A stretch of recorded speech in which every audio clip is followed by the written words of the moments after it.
Welcome to the Great Ocean Road. When we booked our trip to Australia, this was certainly on our list of things to do, and it didn't disappoint. It's 151 miles long along the southeastern coast of Australia, and there were so many sights, so many sounds, Michelle.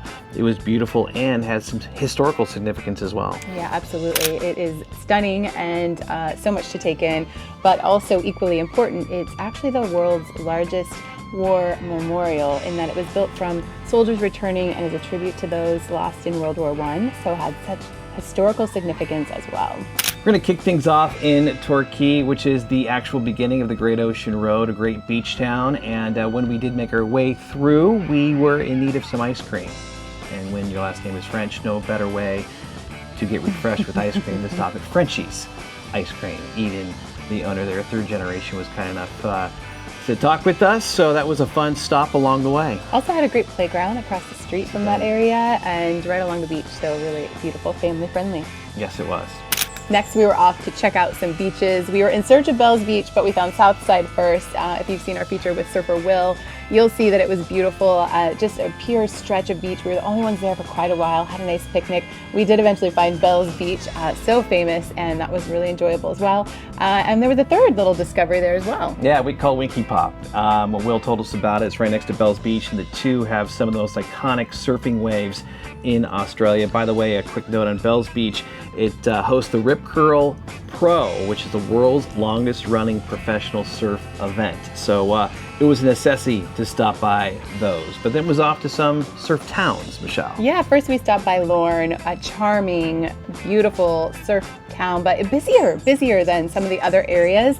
Lots of shops and places to see, and we really enjoyed our time there as well. We love to hike. We love the outdoors. I mean, that was the basis of this entire trip. So Michelle, as we're mapping things going along the Great Ocean Road, she's like, we got to stop by She Oak Falls, which is a very nice, family-friendly walk, completely flat. We found the falls best after a rainfall, though. Note to self, next time when it rains the next day, we're going to go to She Oak Falls. But certainly, it was very picturesque, right along the coast, and very easy for the entire family. Yeah, definitely. We also experienced another highly recommended wildlife walk, and that was Maits.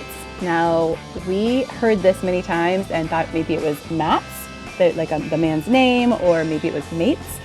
Very Australian, so it's M-A-I-T-S, and sometimes in Australia we would need to ask people, could you just spell what you said to make sure we got it right? The accents are slightly different. We love listening to them talk, and so we got this one right. So this was Maits Rest Rainforest walk, and there was a lot to see there. We actually have a whole meandering walk as a separate feature Yes, we that do. You can enjoy. One of those times where you just need to walk in nature and you can't get away from your desk. Check that one out. But we had some fun facts there about the black snail. I don't know. Black carnivorous snail. Carnivorous snail, who knew? But such a beautiful, peaceful walk, and trees just as high as you could see, and we just found a lot of peace and tranquility on that walk. Yeah, trees over 300 years old, and a lot of that that we saw was there when the dinosaurs were there. Hard to believe, but check out our feature on our YouTube channel. But next up was Apollo Bay, which is Paradise by the Sea, one of our favorite stops. I think we spent over a week there. Favorite. Yeah. Just beautiful beaches, sandy, gorgeous. People were fantastic. Shops, restaurants, and it's a great outlet to, or should I say gateway, to the Otway National Park. Yes, Otway National Park. All right, so you may remember that we were in a national park before with a zip line, and we were able to do a treetop walk, but we couldn't get booked for a zip line. Well, I made good on my promise, and we did find the zip line at Otway. We booked in advance, highly recommended. We met some incredible friends while we were there that made other recommendations for us. We had the best time. Otway is also really cool because the treetop walk there is actually the longest and the highest in the world.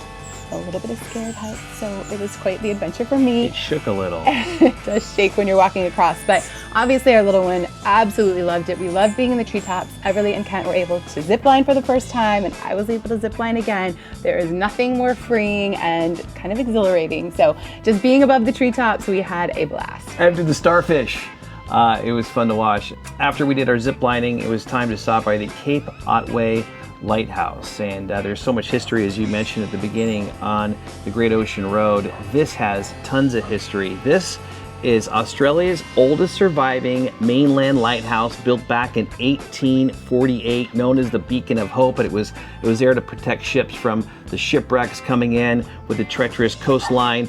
We also had a chance to go to historic telegraph station. I bring this up because we got to see the Morse code and show everybody what that was all about. The history was fantastic. The views were even better when we got to the top of the lighthouse. I just have to say one more thing about that, because that was one of the windiest places I've ever been. It was so windy at the top that the wonderful host inside was like holding people's hats and their bags, because people were like, I don't know, it was a little unstable outside how windy it was, but you really could understand the history of how treacherous that area was and how many ships were lost. So it was really an important place, very significant that now they could keep ships safe. So we learned a lot there. Yeah.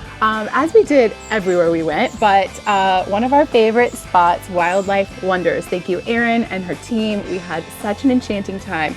Essentially what this is a nature walk, but what's protected there is all of the native animals of Australia. So we went on this incredible walk, a guided tour. We saw lots of surprises. There's a separate feature on that one as well. And we just had a great time. Kangaroos and emus and anything you could want. Yeah, then of course along the Great Ocean Road there's so many towns. Another one is Port Campbell, which is a sleepy little beach town. The Port Campbell Jetty is a place that we stopped, we sat, some great pictures of Michelle and Ev just kind of overlooking the water there on the grassy area, had a nice lunch, a nice little place to walk through and see. But right next to Port Campbell, another historical site. The 12 Apostles. So I mean, everything here, if you really take a minute to think about the history. So these are hundreds of millions of years old, these limestone figures, and they've changed over time, of course. So there are no longer 12 apostles. If you look for 12, you would be confused. There's 8. There are currently 8 left. But just the scale of what you're able to see, and they've built an incredible walkway that allows you to go and see them from different angles.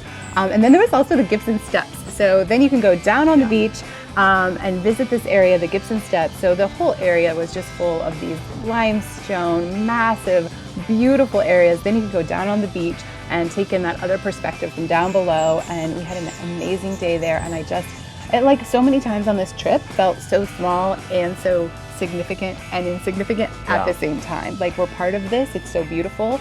And it will change every single day as the sand and the wind hit it. So we were part of something very special. Well, we're so lucky to be there too, because as we mentioned, there were 12, now there's 8, and you can see the erosion really just happening. As Michelle mentioned, it was incredibly windy, but it just takes your breath away. I mean, everyone said, you got to see the 12 Apostles. I'm like, what is that? Is it another place to stare and look? But it really was, perspective, as you mentioned, going down the Gibson Stairs to see it from the sand view. I mean, it was amazing. It really was amazing. It was special, and it was one of those moments, Michelle, too, where we're like, I'm so glad you're there. I was just take the words out of my mouth. We saw it together. It happened. It was there. It really was there. It was there. It really was there. Thank you so much for joining us along the journey of the Great Ocean Road on the eastern coast of Australia. As Michelle mentioned, so many more stories and videos that we took along the way. For all of those, make sure you subscribe to the Frenchitivity YouTube channel.